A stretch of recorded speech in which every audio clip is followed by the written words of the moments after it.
High friends welcome back to my channel creative star चले एसेছি আজকে আরও একটা নতুন ইনফরমেটিভ ভিডিও নিয়ে। তো এই ভিডিওর মাধ্যমে আমি আপনাদের সাথে শেয়ার করব বাঙালি বিয়েতে যে শ্রী তৈরি করা হয় সেটা আপনারা কিভাবে বাড়িতে খুবই সহজে বানিয়ে নিতে পারবেন। তো চলুন ভিডিওটা স্টার্ট করা যাক। এই শ্রী বানানোর জন্য আমি এখানে নিয়ে নিয়েছি চালের গুঁড়ো এবং ডালের গুঁড়ো।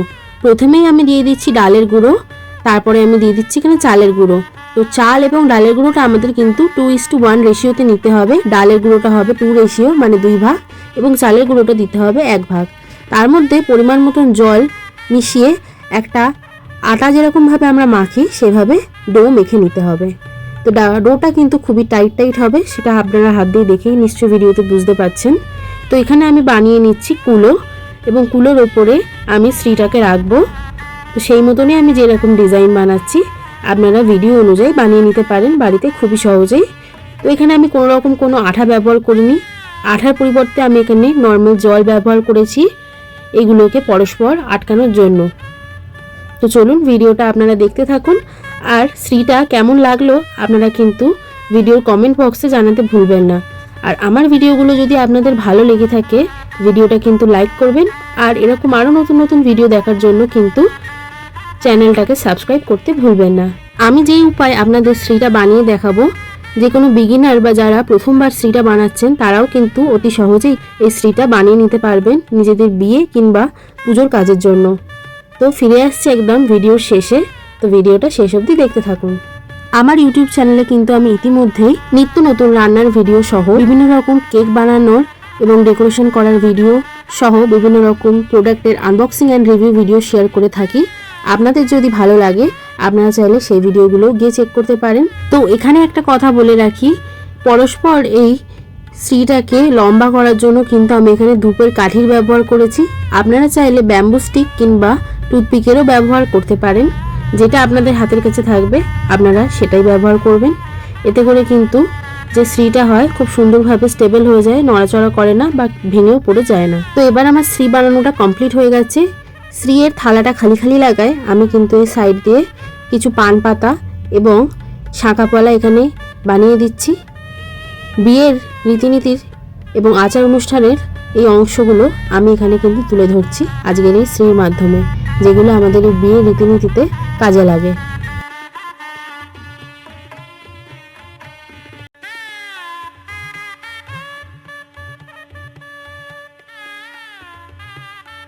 দেখতে দেখতে আমার শ্রী বানানো কিন্তু একদম কমপ্লিট। এবার আমি শ্রীটাকে রং করে নেব। আর শ্রী রং করার জন্য দশকর্মার দোকানেই কিন্তু এরকম শ্রীয়ের রং পাওয়া যায়। তো আমি কি করেছি, একটা বাটির মধ্যে সামান্য একটু জল দিয়ে এখানে ফার্স্টে হলুদ রংটা জলের সাহায্যে এইভাবে গুলে তুলি দিয়ে আমি করছি। এভাবে করলে কিন্তু কালারটা খুবই ভালো আসে। তো দেখতেই পাচ্ছেন কুলোটাতে কিন্তু আমি হলুদ রং করে নিয়েছি এবং শ্রীয়েরই কিছু কিছু অংশে আমি কিন্তু এখানে হলুদ রং করছি। শ্রীটাকে আমি পুরো মাল্টি কালারের মধ্যে রাখবো। এবার আমি পলাটার মধ্যে করে নিচ্ছি লাল রং। বা শ্রীয়েতেও কিছু কিছু জায়গায় আমি লাল রং করে নেব। লাল আর হলুদের কম্বিনেশনটা কিন্তু বেশ সুন্দর দেখতে লাগে। আপনারা চাইলে আপনাদের পছন্দ মতন যে কোনো ধরনের কালারই এখানে ব্যবহার করতে পারেন, তবে কিন্তু আমার এখানে লাল আর হলুদ রংটা বেশি পছন্দ বলে আমি লাল হলুদের কম্বিনেশনেই এটা রাখছি।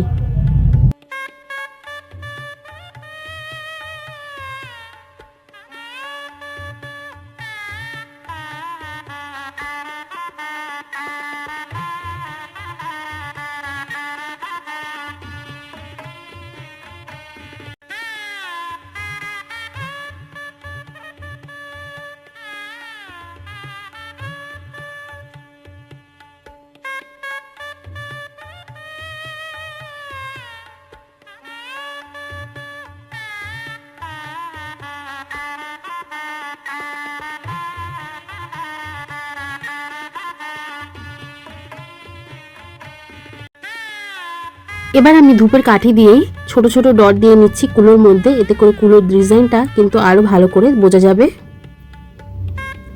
লাল হলুদ রং করা হয়ে যাওয়ার পর এবার আমি পান পাতার জন্য সবুজ রং গুলে নিয়ে পান পাতা এবং শ্রীয়ের নিচের দিকের কিছুটা পোর্শনে এই সবুজ রংটি করে নিচ্ছি। ভিডিওতে কিন্তু এই সবুজ রংটা কিছুটা নীল রং মনে হলেও এটা কিন্তু সবুজ রঙই ছিল।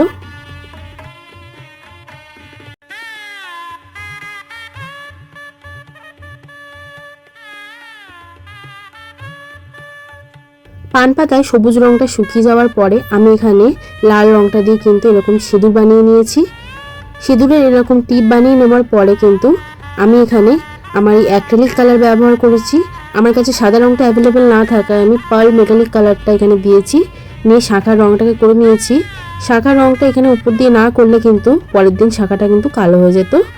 এরই সাথে আমি শ্রীয়ের কিছুটা অংশে কিন্তু এই সেম কালার দিয়ে ছোট ছোট করে কলকা বানিয়ে নিয়েছি।